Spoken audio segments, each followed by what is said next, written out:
Jérusalem, 19 heures en France.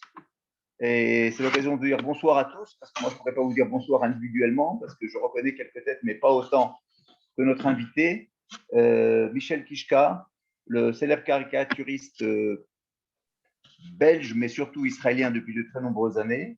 Nous avons le plaisir de le recevoir ce soir. Alors, il a l'avantage en plus d'être de Jérusalem, ce qui est une bonne transition, j'allais dire, avec le Yom Yerushalayim que nous allons fêter dans quelques jours.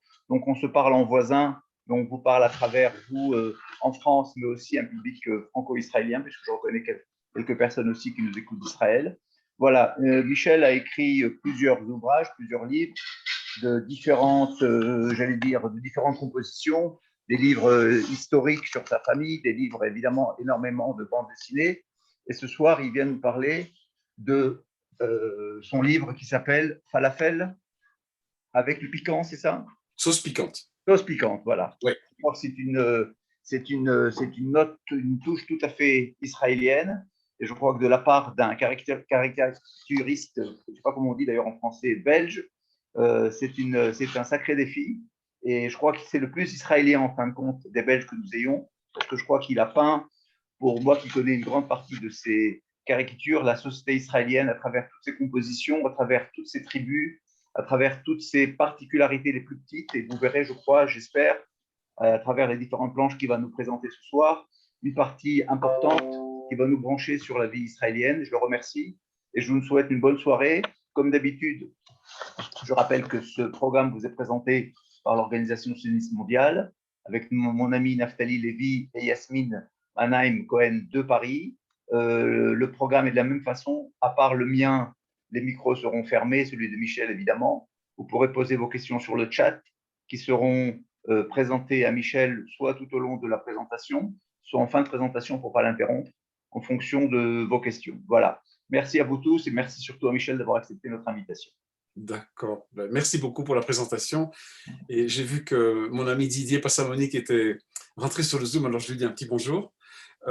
Didier est le plus grand spécialiste que je connaisse en bande dessinée israélienne et non israélienne, donc je suis très content qu'il soit là avec moi ce soir. Alors voilà, bonsoir à tous. On m'a demandé de me présenter brièvement. Voilà, ça fait, je suis dans ma 48e année en Israël. J'ai fait mon alia en, je vous le dis en belge ou en français, allez, en 74 et en 74 de Belgique, début de l'année, parce que je voulais faire mes études à Beth-Salem, et je les ai faites. Et pendant mes études, j'ai rencontré une Française qui était Ola Hadasha. On s'est mariés, on a 3 enfants, on a 4 petits-enfants. On est à Jérusalem. Pas nos enfants ni nos petits-enfants. Nous, on est restés à Jérusalem. Donc, je suis le dernier laïc juif de Jérusalem. Voilà. Et en fait, je dessine depuis que je suis en Israël. Il va falloir que je partage une petite seconde. Où suis-je? Où suis-je? Où suis-je? Voilà, on va faire un partage d'écran. Voilà, comme ça, je vais vous montrer les images. Depuis que je suis en Israël, en fait, je dessine la société israélienne. Et quelque part, je me raconte à travers la façon dont je vois la société. Et ce que vous voyez là, c'est un dessin que j'ai fait pendant mes études. C'était vraiment dans ma dernière année, en 78, et qui correspondait aux 30 ans de l'État d'Israël. Et j'ai dessiné Israël tel que je la voyais en tant qu'Olé Hadash, en tant que nouvel émigrant. Et en fait, c'était tellement différent de la Belgique. Il n'y a pas d'ordre, il y a du bruit, tout le monde transpire, il fait chaud, tout le monde est nerveux. Mais ça me plaisait beaucoup, parce que pour moi, c'était un dépaysement total. Donc, je dessinais un peu les revers de la société et la façon dont la vie, comment on vit dans ce pays, tout en l'appréciant. C'est un changement qui m'a fait du bien, parce que quand même, en Belgique, on vit très, très différemment. Et évidemment, ces dessins-là, ce sont des dessins d'inspiration BD franco-belge, Dubout. En fait, ce sont tous les maîtres que j'ai eus, maîtres malgré eux, ils ne savent pas qu'ils ont été mes maîtres. Et évidemment, aussi, dans cette même année, 78, j'ai dessiné la vieille ville de Jérusalem, parce que vu que mon académie était à Jérusalem et qu'on y habitait, on allait souvent en vieille ville. Et j'aimais beaucoup aussi, parce que pour moi, vraiment, rentrer dans la vieille ville, c'était la porte de l'Orient. Parce que quand on arrive en Israël en tant qu'Européen, à Tel Aviv, on est un peu à Knokke-le-Zout. Et quand on est à Jérusalem, ça y est, on sait qu'on est au Moyen-Orient. Il y a quelque chose de très, très différent. Et moi, j'aime beaucoup les deux villes. Mais bon, et ma femme et moi, nous avons fait nos études ici, elle à l'université hébraïque. et on est resté parce qu'on est aussi tombé amoureux de la ville. Voilà. Donc, j'ai toujours dessiné en fait le pays. Et plus tard, quand je suis devenu un dessinateur professionnel, j'ai aussi dessiné le kibbutz notamment et des villes de l'étranger. Et le kibbutz, c'était quelque chose qui m'était très proche parce que j'étais quand même, j'ai passé mon adolescence à la Shomer HaTzaïr. J'avais ma grande sœur dans un kibbutz, donc c'est quelque chose que j'aimais, que je connaissais. J'ai un fils kibbutznik aujourd'hui. Donc le kibbutz, il a fait aussi partie de la manière dont j'ai dépeint la société. Quand j'ai commencé à faire de la bande dessinée, qui n'était pas très existante en Israël à l'époque, il y en avait vraiment très peu, et je parle de la fin des années 80, 88 plus précisément, j'ai créé un personnage pour un nouveau magazine qui voyageait dans le temps. Et ce petit garçon rouquin, je l'ai fait rencontrer Ben Gurion. Je lui ai fait rencontrer Ben Gurion dans son kibbutz à Sde-Boker, à Tel Aviv, quand il est revenu au pouvoir au milieu des années 50. Je lui ai fait faire la croisade avec les croisés et la conquête de Jérusalem. Donc je faisais vraiment ce que je voulais avec, et je le promenais dans le temps. Et en fait, je me promenais aussi dans les bandes dessinées dans lesquelles j'ai grandi, parce qu'en Belgique, en France, il y a beaucoup de bandes dessinées historiques, pas que l'oncle Paul, même Jean et Pierre Louis, hein, où sont nés les Schtroumpfs. Ça se passe dans le Moyen-Âge d'Europe occidentale, et tout ça, ce sont des choses qui m'ont beaucoup, beaucoup parlé et beaucoup porté dans ce que j'ai fait. Et puis, évidemment, bon, là, c'était une bande dessinée que j'ai fait pendant la guerre du Golfe, quand on avait tous le masque et qu'on vivait tous dans nos chambres étanches. Mais là, j'avance parce que je veux arriver à mon livre. Au milieu des années 90, je suis devenu dessinateur de presse, c'est-à-dire caricaturiste politique, chose que je n'avais pas fait avant. Et là, le dessin que vous voyez, il est de février 2017, quand Trump est venu en Israël. Trump, le grand ami de Bibi Netanyahou. C'est très très bien parce que Trump, on ne le verra plus, et Bibi, bientôt, on ne le verra plus non plus. Moi, je suis très content. Hein, donc, ça, mes opinions sont affichées, tout est clair. Et, et là, c'est une caricature récente que j'ai faite de Netanyahou avec Rouhani et Biden, avec le nouvel accord et le nouveau désaccord. Voilà, donc c'est pour vous montrer que je dessine vraiment la vie, je dessine ma vie, j'exprime mes opinions, je me raconte à travers mes dessins. En 2012, j'ai publié ce premier roman graphique. C'était la première fois que je faisais non pas des bandes dessinées de quelques pages, des petits épisodes pour enfants, des choses marrantes, des aventures, vraiment à la franco-belge, parce que c'est ça que je voulais montrer aux Israéliens. J'ai raconté une histoire qui me tenait beaucoup à cœur, et c'est mon histoire d'enfant de la seconde génération. C'est pas que la mienne, c'est notre histoire à mes frères et sœurs et moi, et c'est pas que l'histoire de ma famille, c'est quelque part un peu l'histoire de toute cette deuxième génération, dans laquelle tout le monde se reconnaît, et j'ai voulu vraiment me définir ce que c'est, qu'est-ce qu'avoir grandi dans une maison de parents qui avaient survécu à la Shoah, chacun à sa manière, puisque ma mère était réfugiée en Suisse et mon père a survécu au camp. Donc ça, c'était vraiment un premier grand saut que je n'avais jamais fait avant, qui était me raconter, mais m'ouvrir totalement, mettre mes tripes, mes kishkes sur le papier. Et d'un autre côté, j'ai eu la chance de rencontrer une éditrice, Gisèle Dehaene, chez Dargaud, à qui j'ai présenté mon projet qui était vraiment très embryonnaire encore à l'époque, mais elle a compris son potentiel, et Dargaud m'a tout simplement proposé de me l'éditer, et j'ai été accompagné par elle dans tout ce cheminement, parce que c'est entre faire des petites aventures épisodiques marrantes et faire un livre qui traite du post-trauma de la Shoah, c'est quand même deux mondes de différence. Et voilà, donc je raconte pas la Shoah, c'est pas un livre sur la Shoah, je raconte vraiment comment on a vécu autour de nos parents.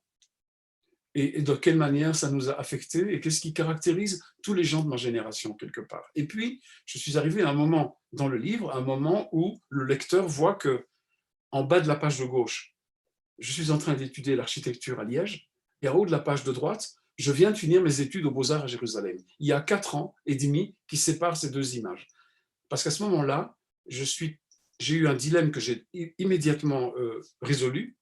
C'est, est-ce que je raconte mon alia, ou alors le lecteur m'accompagne dans la chronologie de mon histoire, et puis il a compris que je passe de Liège à Jérusalem, mais j'ai senti qu'il fallait que j'explique pourquoi, et j'ai senti que ce n'est pas dans ce livre-là que je pourrais le dire. Et je me suis dit, quand j'aurai fait ce livre-là, et que et que j'aurais retrouvé l'énergie nécessaire pour faire un autre livre, je raconterai en fait pourquoi j'ai fait mon alia. Je pense que c'est une question très intéressante. C'est une question très intéressante parce que aujourd'hui, on le comprend peut-être moins qu'avant. Israël a beaucoup, disons, elle a une beaucoup moins bonne presse qu'elle ne l'avait à l'époque quand je suis venu ici. Et j'avais beaucoup de choses à expliquer. Mon sionisme, mon amour pour ce pays, mon attachement pour ce pays et l'attachement que j'ai toujours gardé pour la Belgique. Donc j'ai décidé que je le ferais et je l'ai fait. J'ai fait quelques années après, dans un livre aussi publié chez Dargaud, avec Gisèle, la même éditrice, qui s'appelle Falafel sauce piquante. Alors Falafel sauce piquante, il s'organise autour de 3 axes, on pourrait dire. Le premier acte, c'est avant mon alia. Et avant mon alia, c'est l'enfance et l'adolescence, et l'adolescence se passe à la Shomer HaTzaïr. La Shomer HaTzaïr, pour ceux qui ne savent pas, un mouvement jeunesse juive socialiste, dont le but est de nous faire monter au kibbutz. Donc, en 1969, quand je suis dans le groupe où nous avons tous l'âge de faire notre camp d'été en Israël, autour de nos 15-16 ans, on va tous en Israël, et grosso modo, c'est la première fois de notre vie qu'on va en Israël, qui est un pays dont on nous parle et qu'on ne connaît pas. Ça, c'est au kibbutz où nous étions. J'ai 15 ans avec un Kovatembel et à côté d'un cactus, voilà, je suis en Israël. Et en fait, pendant cet été 69, je tombe amoureux d'Israël. Ensuite, en 74, je fais mon alia, voilà. C'est comme ça que j'étais le jour de mon alia. Hein, j'avais les cheveux un peu à la Beatles, comme ça. Et donc, j'ai décidé de raconter mon alia. Mon sionisme, je le raconte parce que c'était pour moi important pour les lecteurs non juifs et non israéliens qui comprennent comment cette chose-là est née dans ma tête. Parce que voilà, il y en a qui font leur alia, il y en a qui ne la font pas, et il y en a qui la font et puis qui retournent ailleurs. Donc, j'ai voulu raconter mon itinéraire, et puis j'ai voulu raconter ce qu'est l'alia. Parce qu'une fois qu'on arrive en Israël, qui est un pays d'émigration, ben, on n'a plus qu'une chose à faire, c'est se démerder. D'accord? Apprendre la langue, c'est la rencontre avec la réalité. Parce qu'en fait, et ça, tous les émigrants le savent, on arrive dans un pays qui est un peu un pays qu'on idéalise parce qu'on ne le connaît pas vraiment vu qu'on n'y a jamais vécu. Et la rencontre avec la réalité est un choc. Il y en a pour qui c'est un choc très dur. Moi, ça a été un choc très agréable. Mais d'un autre côté, j'ai rencontré vraiment les contraires de tout ce que j'avais connu. Le côté un peu rustre des Israéliens, la langue que j'ai beaucoup, beaucoup aimée. D'ailleurs, je ne sais même plus aujourd'hui si je dois dire que ma langue maternelle, c'est l'hébreu ou le français, parce que vraiment, je les maîtrise toutes les deux. Et puis, le livre se termine, grosso modo, au moment où je termine mon livre. Donc, il se termine en 2018. C'est moi, plus ou moins aujourd'hui, dans mon atelier. Donc, il y a l'adolescence, l'alia, l'intégration au pays, et jusqu'aujourd'hui. Mais entre l'alia et aujourd'hui, il y a toute l'histoire de ce pays. Quand le livre est sorti, Israël avait 45 ans. Pardon, j'avais 45 ans d'ancienneté dans le pays. Et dans ces 45 années, se sont passées plein de choses. Et en fait, ces choses, j'ai décidé de les raconter. Pas pour faire un livre d'histoire alternatif, pour raconter mon histoire. Et à travers mon histoire, il y a des gens qui peuvent se reconnaître ou ne pas s'y reconnaître, mais en filigrane, et plus qu'en filigrane, il y a aussi l'histoire de ce pays qui a énormément changé. Donc, pourquoi le livre s'appelle Falafel sauce piquante? Parce que quand nous étions en Israël en 1969, un jour, on est tous allés à Tel Aviv en autobus, on était 35 peut-être, 30-35, et on avait tous de la famille à aller rencontrer. En fait, on avait tous de la famille en Israël, mais à l'époque, il n'y avait pas des vols low cost. On ne prenait pas l'avion pour aller rencontrer sa famille. Nos familles ne venaient pas vraiment nous voir en Belgique. Donc, on nous dépose à la gare centrale des bus, chacun avec l'adresse de la famille à rencontrer. Et moi, je vais rencontrer la sœur de mon grand-père maternel. Et j'ai donc son adresse et j'ai du chocolat belge dans mon sac à dos qui était fondu en arrivant. Et en fait, pour pouvoir dessiner ça, je suis allé chercher sur Google des images de comment était cette gare des bus, comment étaient les autobus de l'époque. Voilà, j'ai fait mes petites recherches pour donner de la véracité au récit. Là, je me promène dans le centre de Tel Aviv en marchant pour aller vers elle, chez elle, et en route, je tombe sur un marchand de falafel, mais je ne sais pas ce que sont les falafels, et je vois des gens qui font la queue et qui se mettent des boulettes de viande dans un pain creux et qui ajoutent de la sauce bolognaise. Je trouve que c'est très très bien. Moi, j'adore les boulettes à la sauce tomate. Et je fais la queue avec tout le monde. Il me remplit ma pita de boulettes. Je me remplis ma pita de sauce tomate. Et c'est des falafels avec de la sauce piquante. Évidemment, j'ai tout craché. Et quand j'arrive chez ma tante, je lui raconte mes aventures, ma grand-tante. Et elle me dit, Michel, c'est ta première leçon. tu verras que Israël, ce que tu vois, c'est pas ce que tu crois. Et en fait, voilà, c'est un peu pour ça que j'ai choisi cet épisode, pour donner le titre au livre, parce qu'il faut donner un titre à un livre. Parce que voilà, on ne sait pas où on arrive finalement. Et je reviens un petit peu en arrière. La première fois que j'ai vraiment senti que, que j'étais juif, pas uniquement parce que j'étais fils de survivant, parce que quand même, il faut que je précise, on a quand même grandi dans une maison où il n'y avait pas beaucoup de tradition. Il y avait la tradition chez mon grand-père, mais moi j'habitais chez mon père, pas chez mon grand-père. Donc, je savais que j'étais juif, je n'allais pas au catéchisme, mais je ne pouvais vraiment pas dire ce que c'était. À l'âge de 13 ans, c'est l'âge de ma bar mitzvah. Ma bar mitzvah tombe 2 mois après la guerre des 6 jours. Et donc, ça a été une bar mitzvah très spéciale parce que dans la communauté juive à Liège, j'ai été le premier à faire sa bar mitzvah et on a fait un discours à rallonge à l'éloge de l'État d'Israël. Et c'est la guerre éclair, la grande victoire, Moshe Dayan, les chaussures abandonnées dans le désert du Sinaï. Toute la presse en parle. Je suis nourri par cette presse et c'est pour ça que je dessine ma bar mitzvah où tous mes invités sont Moshe Dayan. Voilà. Et en fait, je vais sur Google et je recherche les unes des journaux et des magazines pour les redessiner parce que je trouve que c'est plus intéressant que de faire des copy-paste et de mettre des vrais documents pour que tout soit dans un langage uniforme, pour un peu expliquer, voilà, c'était quoi 1967 ? Parce qu'en fait, 2 ans après, on part en Israël. Et l'Israël qu'on découvre en 69, et Fanny qui est en ligne était avec moi en Israël en 69, on découvre le pays qui est dans l'euphorie de la victoire de 67 et qui est en train de se construire, qui est en train de s'étendre, qui est en train de, sans le savoir, de créer les problèmes qu'on a jusqu'aujourd'hui. Okay, parce qu'il y a un problème qui n'a pas été résolu, il y a des territoires qui sont restés occupés, mais à l'époque, si on avait perdu cette guerre, j'étais pas là ce soir pour vous raconter mon livre. Donc, ok, il y a tout ça en même temps. Là, je pars pour, pour aller prendre le train pour aller à Venise, pour venir en Israël en bateau, parce que le voyage en Israël, on le faisait en bateau.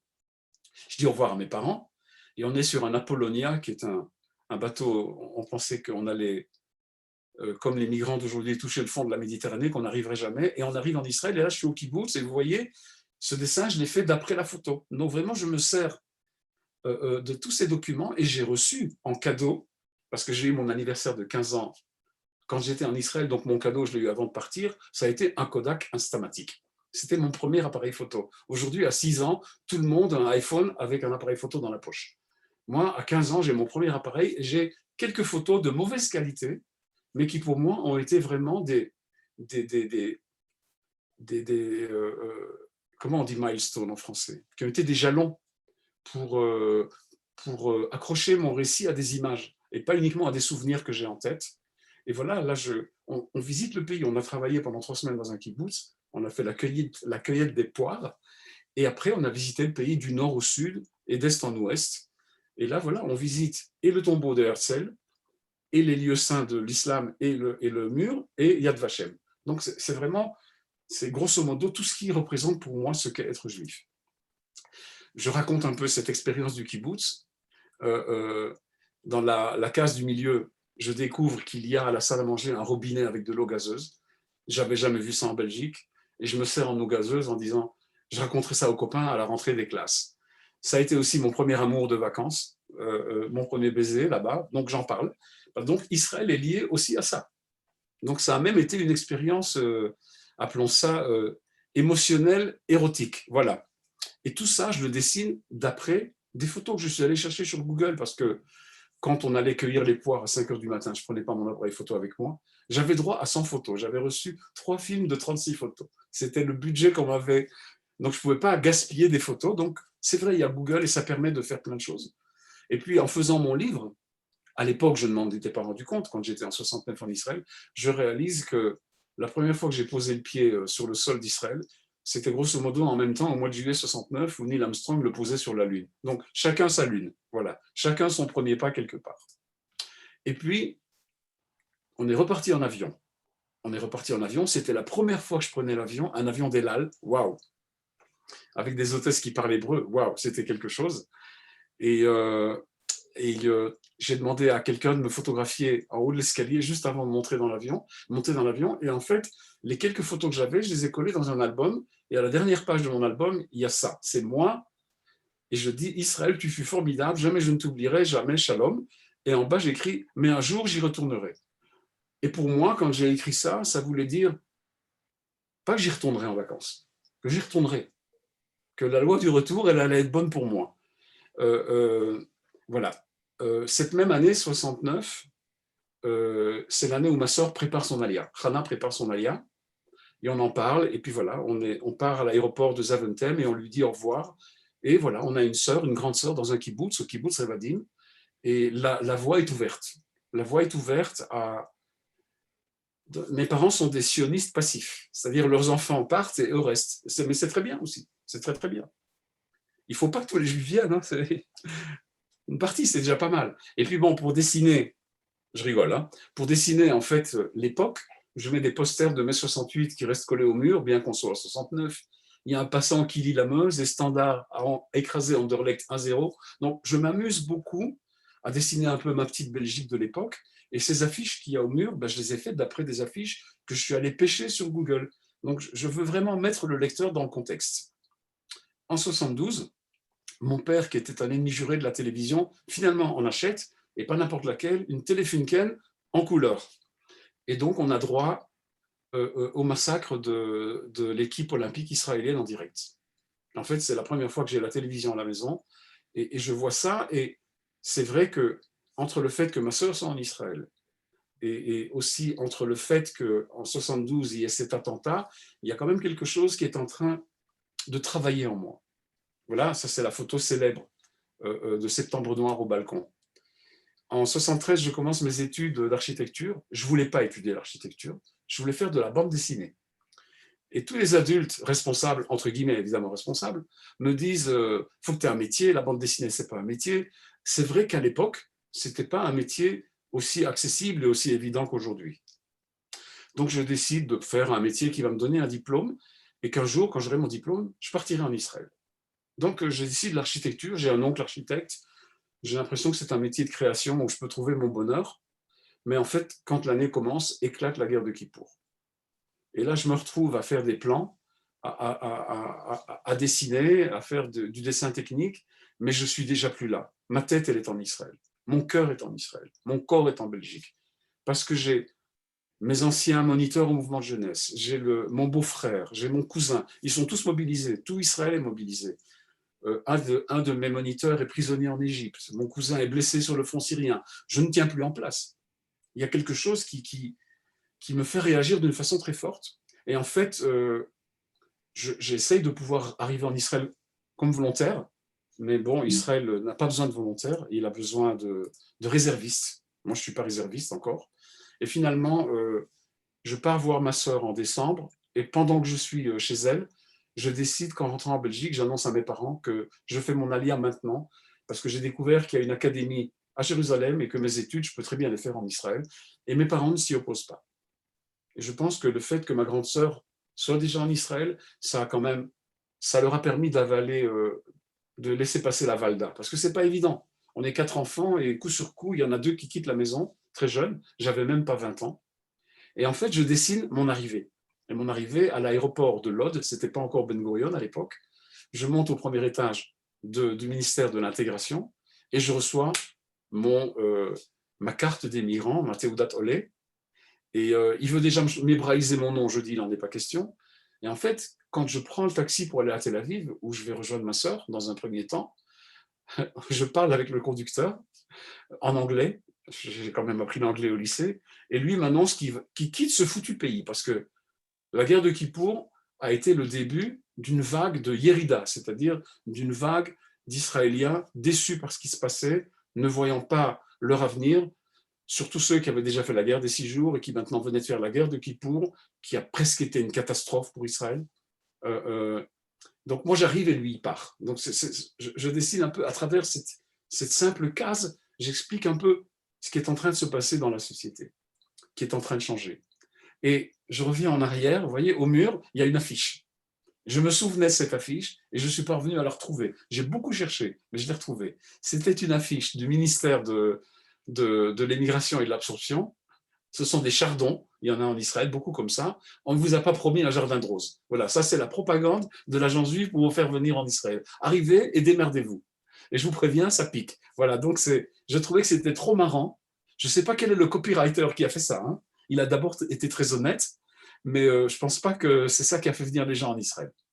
Donc, j'apprends d'abord l'hébreu, parce que pour être reçu à Betzalel, il faut maîtriser l'hébreu. J'ai beaucoup de plaisir à découvrir cette langue et je découvre qu'en Israël, on parle avec les mains. Donc, j'apprends aussi le langage des mains. Ensuite, dans une rencontre avec un copain que j'ai à Tel Aviv, mon ulpan, je le fais à Tel Aviv, dans une conversation que j'ai avec lui, je découvre que je suis ashkénaze. Je ne savais pas qu'il y avait des juifs ashkénazes et séfarades. La communauté de Liège était essentiellement, on peut dire à 99%, c'était une communauté non seulement ashkénaze, mais quasiment entièrement d'origine polonaise. C'est la génération de nos grands-parents. Le seul séfarade que j'ai connu en Belgique, c'était l'assistant de notre rabbin qui s'appelait Monsieur Ashkenazi. Donc, c'est pour vous dire, hein. Je trouve ça marrant d'ailleurs. Et en fait, voilà, il m'apprend que je suis ashkénaze et je sors de cette conversation en me disant, en Belgique, j'étais juif et en Israël, je suis devenu ashkénaze. Incroyable. Et en fait, on le sait aujourd'hui que les tensions ethniques entre ashkénazes et séfarades, ça a été un outil politique qui a été très bien manipulé à travers beaucoup de générations. Il y a eu les panthères noires en Israël, mais il y a aussi beaucoup Bibi qui s'en est servi pour radicaliser la société israélienne. Je découvre qu'en Israël, on ne sait pas faire la queue, tout le monde pousse, personne dit pardon, personne dit merci. Donc tout ça, mais finalement, ça ne me gêne pas trop. Parce que ça me débloque un peu de mon habitude, de mes politesses européennes, de mes façons. C'est bien, je trouve un nouvel équilibre en fait dans ma façon d'être. Je ne deviens pas comme eux, mais j'adopte tout ce qui me convient et je regarde avec une certaine... Je suis tout le temps en fait, plus aujourd'hui, mais à cette époque, je suis tout le temps un outsider qui veut être un insider. Donc je suis encore nouvel émigrant, je suis en train d'essayer de comprendre où je suis tombé et tout ça, je le raconte avec beaucoup d'humour. D'accord.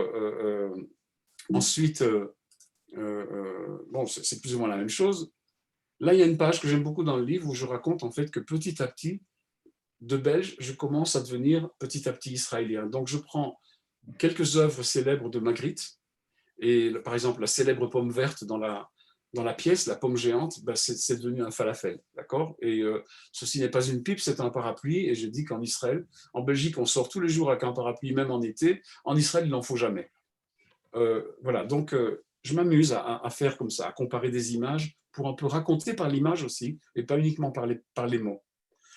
Finalement, j'arrive aux examens d'entrée à Betzalel, à Jérusalem, je suis admis, et là je raconte un petit épisode qui m'arrive quand je suis étudiant en première année. Un beau jour, je vois que mon porte-mine en argent a disparu de mon plumier. Mon oncle architecte me l'avait offert comme cadeau pour mon aléa, et mon copain de banc, Eli Abou, me dit qu'est-ce qu'il y a, Michel? Je dis bah écoute, on m'a volé mon stylo en argent. Alors il me dit il faut pas que tu laisses tes choses sur la table. Tu sais, il y a des voleurs en Israël. Je dis il y a des voleurs en Israël. Donc je tombe des nues. Il me dit oui, et il y a aussi des putes. Et il éclate de rire. Et moi je suis là désolé. Je me dis c'était pas écrit dans le prospectus de l'agence juive. Voilà, parce que voilà, évidemment, on va pas vous dire quand vous allez à l'agence juive pour ouvrir votre dossier pour l'ALIA qu'il y a des voleurs et des putes. Hein. Voilà. D'abord, vous le savez aujourd'hui, on le sait, mais moi, je voyais tellement Israël d'une manière idéale que je ne pouvais pas imaginer qu'un juif volerait un juif. Ce n'était pas possible pour moi. Voilà. Donc, et puis, pendant mes études, je rencontre Olivia, on se marie, on fait un bébé, et l'année d'après, Begin monte au pouvoir.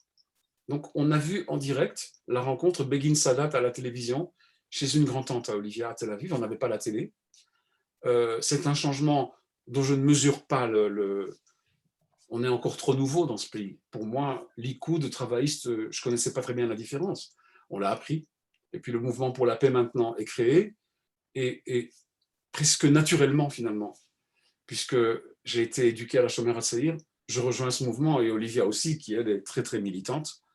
Et en fait, ces scènes-là dans le marché de Jérusalem, à Machane Yehuda, je m'en souvenais très bien, je ne les avais pas photographiés, mais heureusement, ce marchand de pastèques existe encore, et le portrait de Begin est encore dans son truc à pastèques. Donc, j'ai pu y aller, prendre des photos et dessiner. Alors, Nos enfants, on en a 3, et ils se scolarisent donc de la prématernelle à la maternelle, à la primaire, au lycée, à l'armée. Et finalement, nous, on suit nos enfants, et finalement, nos enfants sont un espèce de facteur d'intégration pour nous. Parce qu'en fait, ni ma femme ni moi n'avons fait nos études en Israël. On les a faites après, les études universitaires. Et on ne connaît pas les chansons des fêtes, on ne connaît pas les habitudes, il y a plein de choses qu'on ne connaît pas. Et par eux, finalement, on comble tout ce qui nous manque. Donc, c'est un facteur très important pour nous.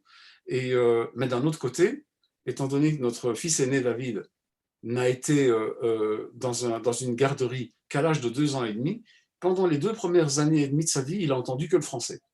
On a élevé nos enfants en français et on parle à nos petits-enfants qu'en français. Et ils comprennent tout. Et un beau jour, il revient de la maternelle, ça faisait pas longtemps qu'il y était, et on le voit jouer dans sa chambre avec ses voitures.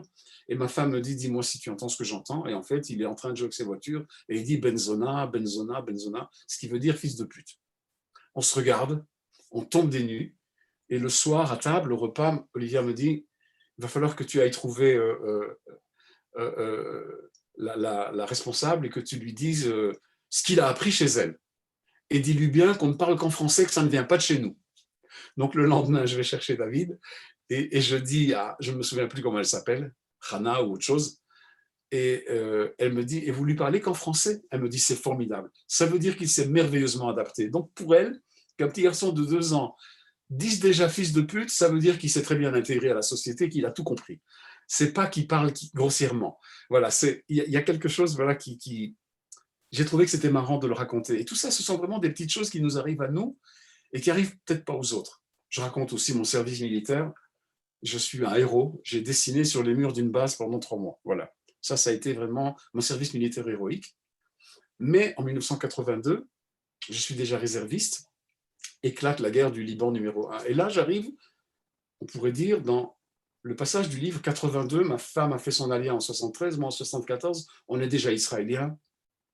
On vote, on paye nos impôts, nos enfants sont à l'école, on maîtrise l'hébreu, on fait partie de la société, nous sommes des citoyens actifs et impliqués, et cette guerre, on la vit très mal, parce qu'elle est présentée comme une opération militaire limitée dans le temps, et on comprend que c'est autre chose, que Sharon est en train de mener Begin par le bout du nez, donc ma femme s'engage dans les premières manifestations contre les guerres, et moi je suis mobilisé pour partir au Liban, dessiner. Okay, donc voilà, tout ça, ça fait partie de cette époque, parce qu'il y a peut-être des gens qui vont lire ce livre qui n'étaient pas encore nés en 82. Et c'est important eux qui connaissent peut-être l'Israël d'aujourd'hui, qui comprennent un peu ce que c'était l'Israël à l'époque. Et les manifestants qui ont manifesté contre la guerre, c'était la première fois qu'en temps de guerre, on manifestait, puisque les autres guerres avaient été des guerres de survie. La guerre du Liban, c'était une guerre différente. C'était une guerre évitable, ce n'était pas une guerre nécessaire. Et ma femme s'est fait injurier, s'est fait cracher dessus. Ça a été une période terriblement dure, que j'ai vraiment tenu à raconter. Il y a eu des manifestations en demandant que Sharon démissionne, que Begin démissionne. Ça, c'est moi au Liban. Je suis dans le sac de couchage sur la gauche en train de dessiner pendant que l'artillerie israélienne bombarde Beyrouth. C'était la première fois que j'étais sous le feu. Mais je ne tirais pas, je dessinais. Voilà, et c'est important d'un peu... le service militaire, il est obligatoire en Israël. L'objection de conscience, ça n'existe pas. Et ceux qui refusent, ils le payent très cher encore jusqu'aujourd'hui. Et là, je prends tout ça, je le dessine parce que je vais chercher sur Google des images des manifestations qu'il y avait. Lors d'une des manifestations en Jérusalem, un contre-manifestant jette une grenade sur le groupe de tête des manifestants et l'un d'eux est tué. Emil Grinsweig, celui qui est juste au milieu de l'image derrière la grenade, et Olivia est à cette manifestation. Et je ne sais pas où elle est, il n'y a pas de téléphone portable. Je vois à la télévision qu'il y a un mort et des blessés, et je ne sais pas du tout où elle est. C'était une grosse angoisse. Voilà, ça c'est la photo de la manif.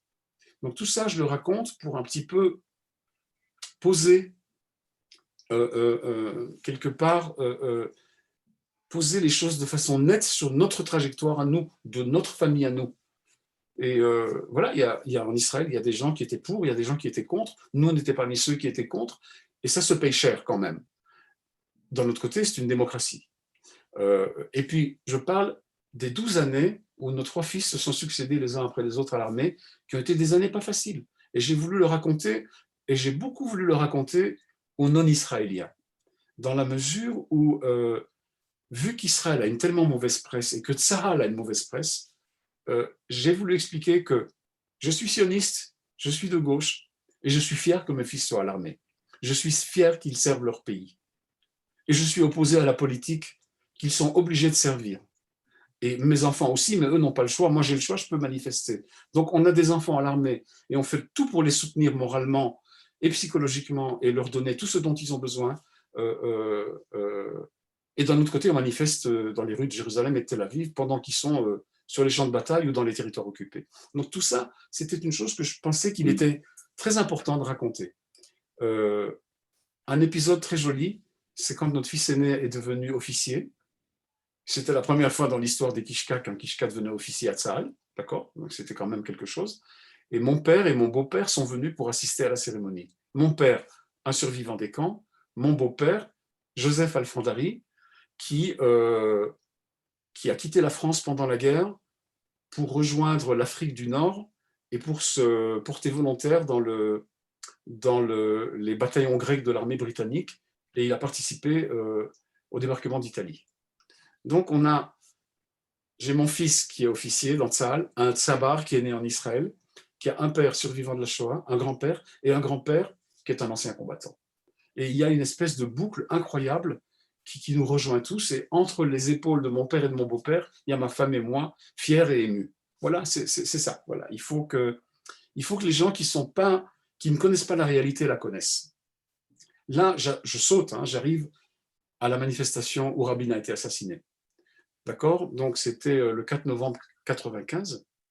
C'est une manifestation à laquelle on avait prévu d'aller. On avait prévu d'aller, ça c'est les photos dans la presse. Peace now, la paix maintenant. Et le slogan, c'était non à la violence, oui à la paix. Je ne sais pas combien il y avait de manifestants, il y en avait énormément. Le pays était beaucoup moins clivé qu'aujourd'hui à l'époque. Il l'était, mais beaucoup moins. Et en fait, nous ne sommes pas allés à la manifestation. Nous ne sommes pas allés à la manifestation alors qu'on peut dire qu'on était de quasiment toutes les manifs. Là, ce que vous voyez à droite, c'est la chanson que Rabin a chantée sur scène qui s'appelle Shir la Shalom, chanson pour la paix, qui a été tachée de son sang, d'accord, et qui est devenue une icône en fait de cette manifestation. Et pourquoi est-ce qu'on n'y est pas allé? Parce que ma femme a rêvé la nuit avant la manifestation qu'un tueur à une fenêtre, comme à Dallas, comme Lee Oswald qui a assassiné Kennedy, que quelqu'un allait assassiner Rabin. Elle a eu ce rêve-là et elle s'est retrouvée dans l'incapacité d'aller à Tel Aviv pour assister à la manifestation. Et c'est quelque chose de terrible parce qu'elle nous l'a dit, et on l'a dit à nos fils, on ne va pas y aller ce soir, on va rester à la maison parce que maman a fait un rêve terrible, c'est plutôt un cauchemar qu'un rêve. Et donc je suis allé chercher pour dessiner cet épisode les images de l'assassinat de Kennedy qu'on retrouve sur Google, d'accord, d'accord, elles sont libres d'accès. Et donc je dessine la manifestation à Tel Aviv et l'assassinat à Dallas. Et le titre du journal, qui était le Dallas Morning News, c'est Rabin assassiné. D'accord? Je fais vraiment un espèce de parallèle entre le cauchemar d'Olivia et le cauchemar dans lequel on se réveille. Et le cauchemar dans lequel on se réveille, je l'ai écrit en une phrase, qui a été pour moi la phrase la plus dure à écrire dans le livre. J'ai écrit, à partir de ce soir-là, l'histoire d'Israël s'écrira en 2 périodes, avant et après l'assassinat de Rabin. Israël ne sera plus jamais le pays qu'il était et ne sera peut-être jamais le pays qu'il aurait pu être. Et ça, c'est mon credo. Et je suis obligé de le mettre dans mon livre. Je veux que le lecteur comprenne quel genre d'Israélien je suis, qu'il y a des Israéliens comme ça, il y a des orthodoxes antisionistes, il y a des colons sauvages, il y a toutes sortes. Il y a des laïcs de droite, il y a des laïcs de gauche. Ben moi, voilà, je suis comme ça et c'est ce que je pense et je le dis et je le signe. Voilà, je dessine les funérailles, mais je ne m'étends pas là-dessus. Et puis, je dessine en fait le quotidien que nous avons, où à tout moment, on est préoccupé. Là, on est rentré dans l'intifada. On est préoccupé par qu'est-ce qui va se passer à Jérusalem, qu'est-ce qui va se passer ailleurs, où et quand le prochain kamikaze avec une ceinture d'explosifs va se faire sauter. Est-ce que c'est le bus dans lequel je serai demain matin? qu'est-ce qui va se passer avec nos enfants à l'armée? Donc, il y a une espèce appelons ça, une espèce d'angoisse un peu journalière qui, d'un côté, nous accompagne et d'un autre côté, on essaye qu'elle ne nous empêche pas de vivre. Et c'est ce que font tous les Israéliens.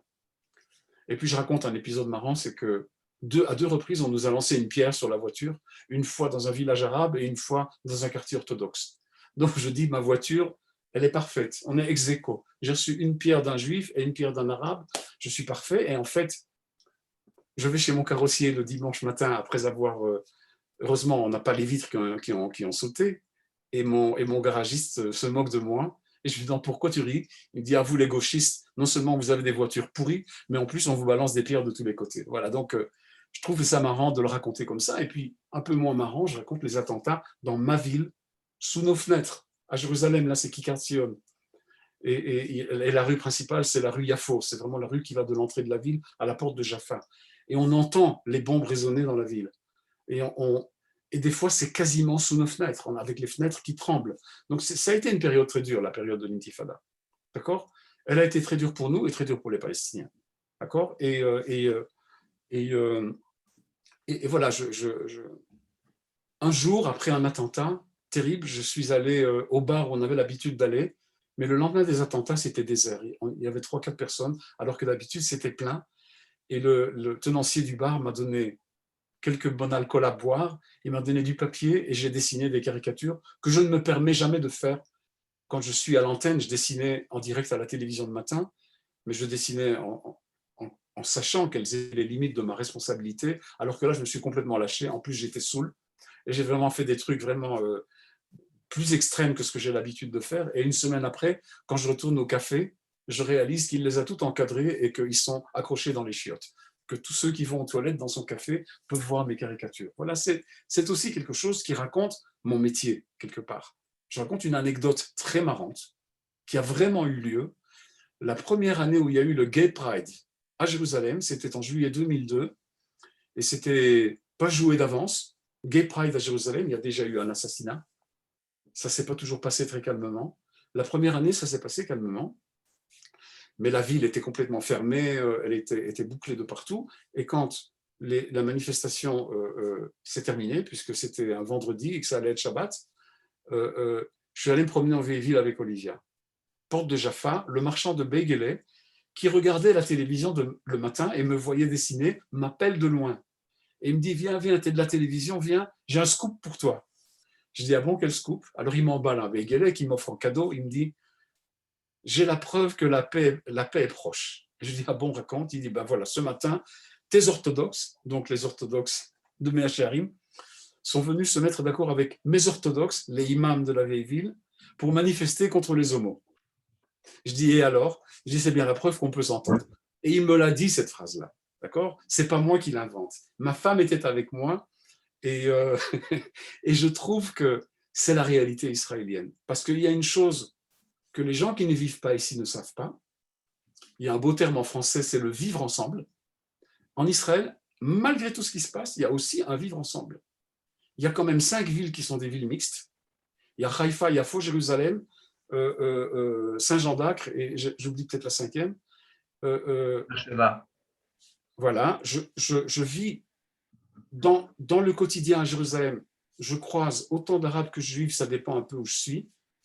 Ça ne m'a jamais posé problème. Je ne me suis jamais senti en insécurité dans ma ville.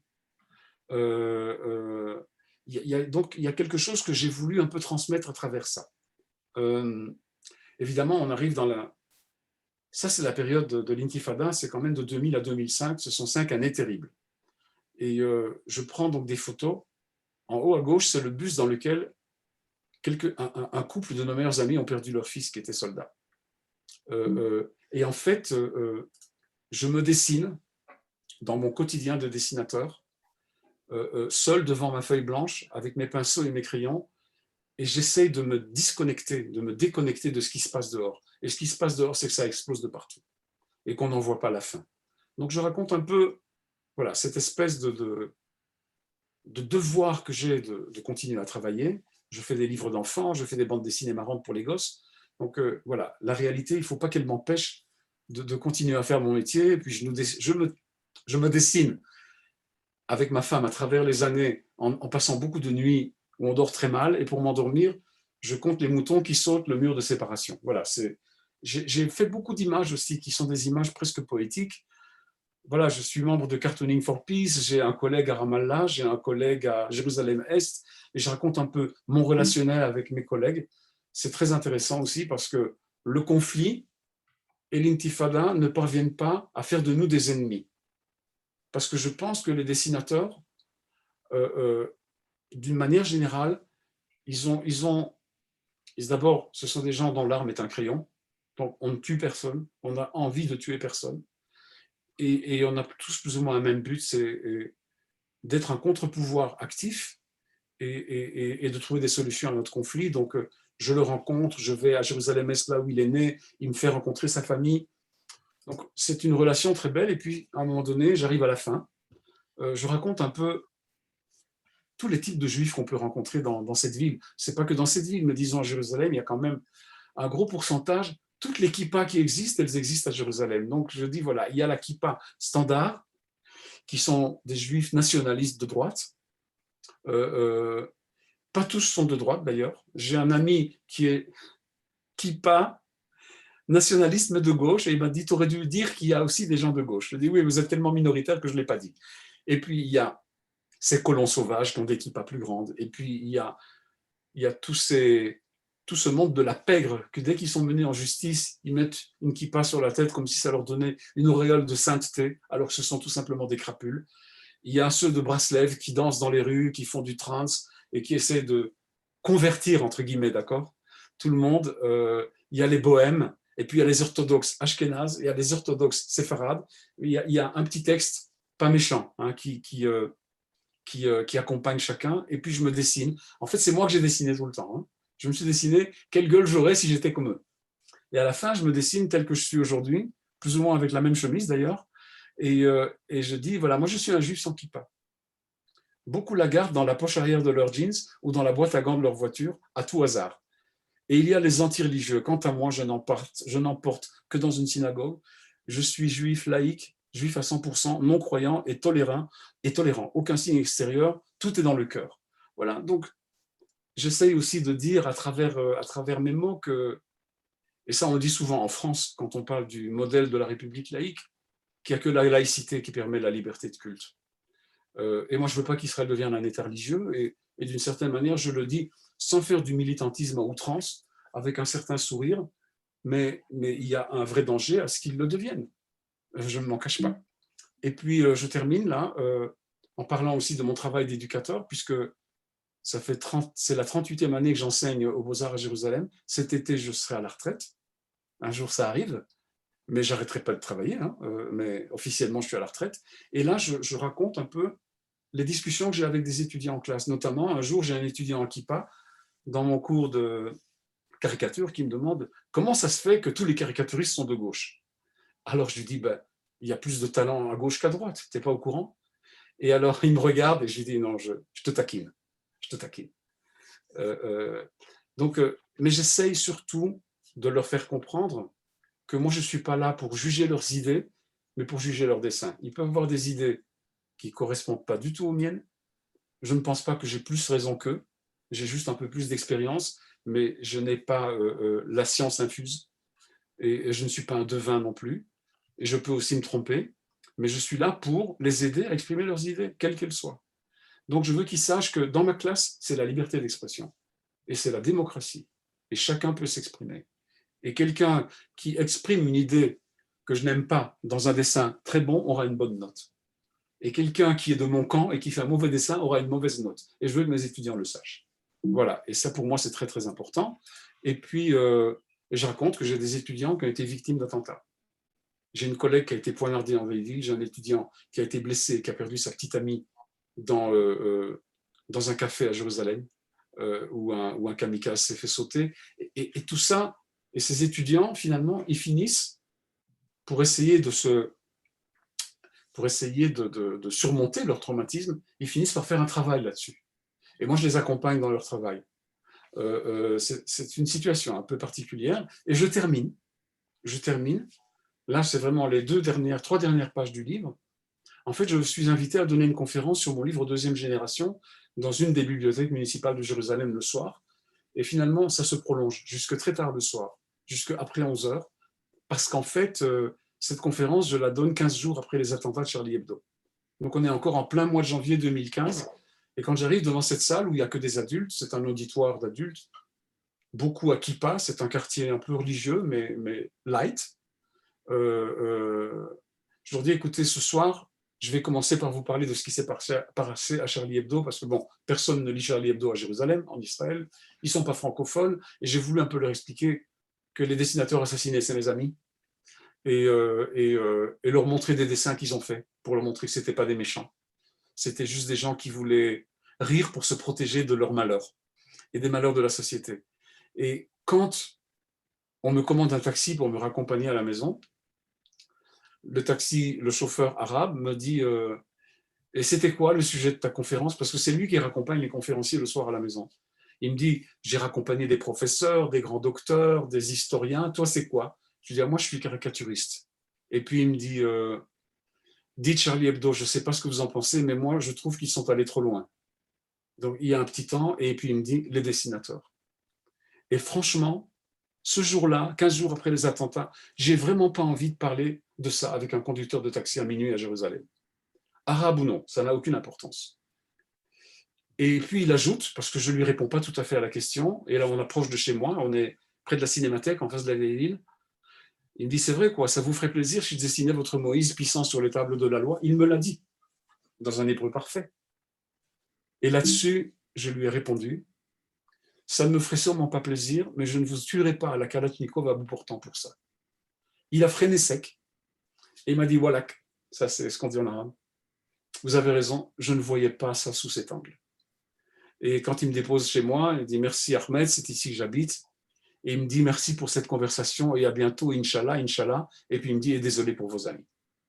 Donc, dans une petite conversation comme ça, où au lieu de l'agresser parce qu'il me disait que les dessinateurs avaient exagéré, je lui ai dit ma façon de penser, mais d'une façon où il a bien voulu l'écouter. Et finalement, il me dit qu'il est désolé pour mes amis et qu'il s'excuse. Il y a quelque chose, voilà, c'est moi. C'est moi qui me raconte. C'est ce que je fais dans mon travail, c'est ce que je fais dans ma bande dessinée et c'est ce que je fais dans mes dessins politiques. Et puis pour finir, à la dernière page, je me dessine dans le cimetière de Jérusalem. Je regarde le grand cimetière de Jérusalem qui est à l'entrée de la ville. On commence à enterrer en hauteur. On ne sait plus si c'est un quartier résidentiel ou un cimetière aujourd'hui quand on arrive de Tel Aviv, mais c'est un cimetière. Et je dis, en 2001, dans cette terre, j'ai enterré ma mère. Ma sœur Hana repose dans son kibbutz depuis 2006 et mon père depuis 2020. Et je dis, mes rêves et mes espoirs ne sont pas morts. Voilà, et c'est quelque chose pour dire que je suis arrivé en Israël très idéaliste, mais c'est pas mort en moi. C'est sûr que j'ai eu à confronter beaucoup de réalités, d'avoir beaucoup de désillusions, mais il y a quelque chose en moi qui s'obstine à vouloir rester optimiste. Et je pense que mon dessin m'y aide, ma femme m'y aide, mes enfants et mes petits-enfants m'y aident. Et finalement, la dernière image, c'est moi lisant mon livre à mes 4 petits-enfants, Émilie, Nina, Léonard et Luciane. Et Émilie, la grande, qui a 11 ans aujourd'hui, elle me dit, il y a une suite, papy? Et je dis, on va l'écrire ensemble. Donc, c'est quelque chose pour dire, voilà, il y a, quand on fait son alia et qu'on a des enfants et qu'on a des petits-enfants, il y a une chaîne qui est en train de se faire. Et d'ailleurs, dans deuxième génération, je raconte que 20 ans après être arrivé en Israël, on a découvert par hasard que nos arrière-grands-parents étaient enterrés à Tel Aviv. Mon père n'était même pas au courant que ses grands-parents étaient enterrés à Tel Aviv. Donc, ma sœur et moi, Hana et moi, on n'est même pas le premier maillon de cette chaîne.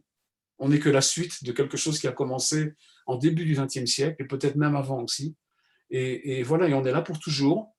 Et j'espère que ça va être une terre pacifiée. Je n'ai pas de solution au conflit, je ne suis pas payé pour trouver des solutions. Mais pour faire des caricatures, oui. Voilà. Donc, c'est un peu ça que je voulais vous raconter ce soir. Je ne sais pas de combien j'ai débordé des 45 minutes. Non, non, tu n'as pas débordé, Michel, parce que comme l'a dit quelqu'un, tu es un orateur hors pair, en dehors d'être un Voilà. dessinateur. Je crois que c'est aussi ça De qu'on boire avait un pu coup, faire. là.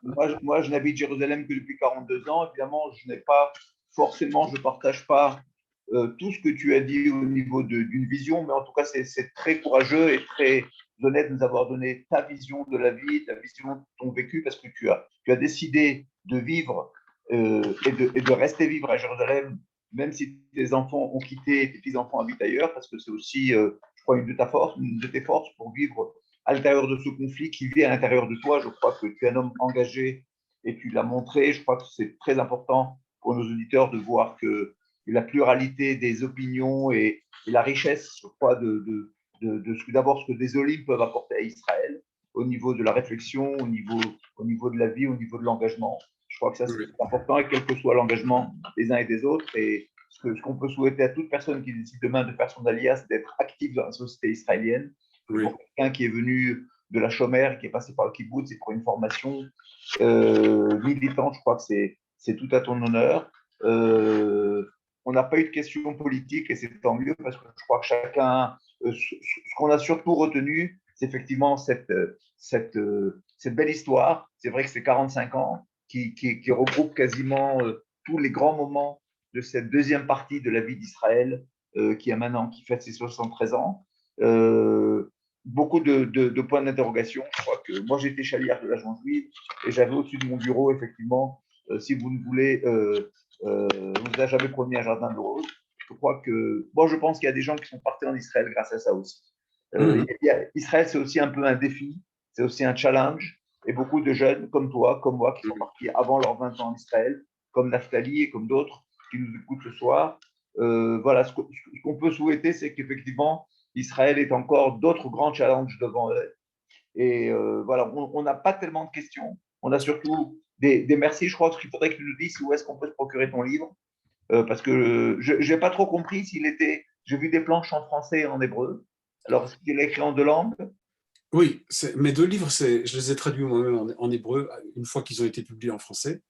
Ils sont sortis en France chez Dargaud, en Israël dans une maison d'édition qui s'appelle Modan. D'accord. Alors, je pense que mon falafel sauce piquante, il est plus en librairie parce qu'il est sorti il y a, en 2018, ça fait longtemps déjà, hein.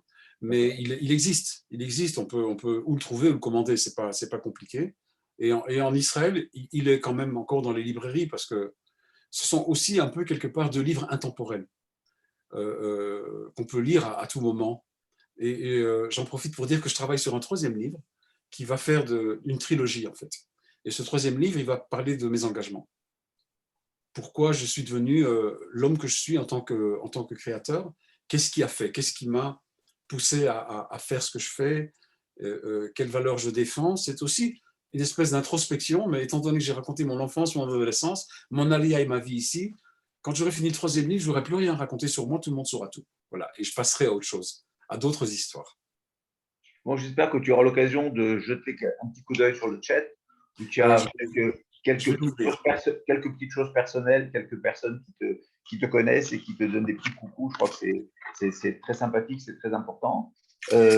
Voilà, moi, il ne nous reste plus qu'à vous remercier, à vous souhaiter Shabbat Shalom de Jérusalem, et à vous donner rendez-vous dimanche à midi, heure de Paris, non, à Non, 11 non, heures heure de Paris, 11 à heures. 11 heures heure de Paris pour une visite guidée à Jérusalem, présentée par notre guide Dan Levy, voilà, pour compléter cette mosaïque, j'allais dire, de Jérusalem. Cette semaine de Jérusalem, je crois on a vraiment vécu avec toi de l'intérieur Jérusalem dans ces moments les plus difficiles, avec quelques notes d'optimisme telles que tu as voulu nous les transmettre, et je crois que c'est très bien. Je J'espère vais, simplement qu'elle se réaliseront. Avis, je vais ajouter une chose, puisque tu parles de ça, c'est que justement aujourd'hui, étant donné que on a bientôt Yom Yerushalayim, aujourd'hui, dans les médias, ils parlaient des statistiques de combien de gens sont venus à Jérusalem et combien sont partis. Alors, c'est négatif. 15 000 sont venus, 20 000 sont partis. Et dans les 20 000 qui partent, c'est beaucoup de gens comme moi. C'est beaucoup de gens qui disent que Jérusalem, c'est devenu une ville trop religieuse, qui ne se sentent plus chez eux dans la ville, et ils partent. Je ne partage pas ton analyse, Michel, parce que j'ai vu les chiffres ce matin. Et les gens Non, qui non, quittent non. Jérusalem vont beaucoup à Beitar Elite, vont beaucoup à Beth Shemesh. Il y a aussi des Oui, gens qui partent en Tel Aviv, comme tes enfants et comme les miens. oui, On sait, on l'a vécu, on habite des quartiers semblables, on a des enfants qui ont des profils semblables. exact. C'est la richesse. C'est vrai que Jérusalem est une métropole très, très particulière. Il faut Oui, essayer d'en préserver la pluralité. oui, C'est vrai qu'il y a des gens qui ont du mal à y vivre parce que c'est une ville qui demande énormément de force et d'énergie. Et le pluralisme et Et la cohabitation est quelque chose qui demande un engagement, comme toi tu le fais. Tu as raison. Comme peut-être d'autres le font, et que d'autres ne sont pas prêts à le faire. Ce que les gens disent, moi je ne te fais que dire ce que les gens qui partent disent. Moi je ne pense pas comme ça.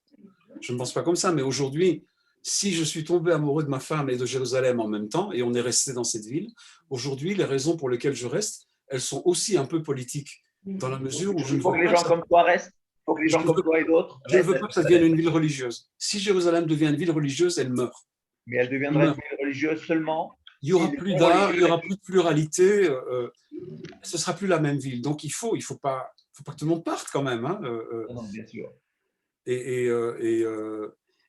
moi, j'essaie de vivre dans une espèce d'harmonie, quoi, avec tout ce qui se passe. Notre fils aîné, il fait des visites culinaires, des marchés de la vieille ville, avec des touristes israéliens et des touristes qui viennent d'en dehors. Il connaît tous les marchands, il se parle en hébreu arabe. Il y a ce savoir-vivre, ou ce vivre ensemble, pardon, on n'en parle pas assez. On n'en parle pas assez. Il existe, il est vraiment là. Et il y a le conflit, ok, il y a le conflit, il y a des extrémistes des deux côtés, de toute façon. Toda Rabba, on reste sur cette note d'optimisme. J'espère que Jérusalem continuera à éclairer le monde. En tout cas, c'est ce que moi je merci, pense. Et merci beaucoup, Yasmine, pour ton invitation. Toda Rabba, Shabbat Shalom. Pour, Michel. Tous ceux que je connais et que je ne connais pas et que j'ai vus et que je n'ai pas vus. Voilà, je vois ma tante, je vois Didier, je vois ma petite sœur, je vois Monique de Suisse. Ouh là là, je vois plein de gens. Fanny, Alain Sobol, bonjour Alain Sobol. Sur notre bibliothèque Organisation sioniste mondiale, la conférence est enregistrée, elle restera en permanence, y compris le chat et tout le reste. Tu m'enverras un lien. Voilà. J'ai quelques amis qui m'ont dit que ce soir, ils ne pourraient pas et ils m'ont demandé un lien. Yasmine, on verra. Merci beaucoup. Bonne soirée. Bye, Shabbat Shalom. Vous m'invitez quand j'ai mon troisième livre alors. Hein. Allez, Shabbat Shalom à tous. Bye. Bye bye.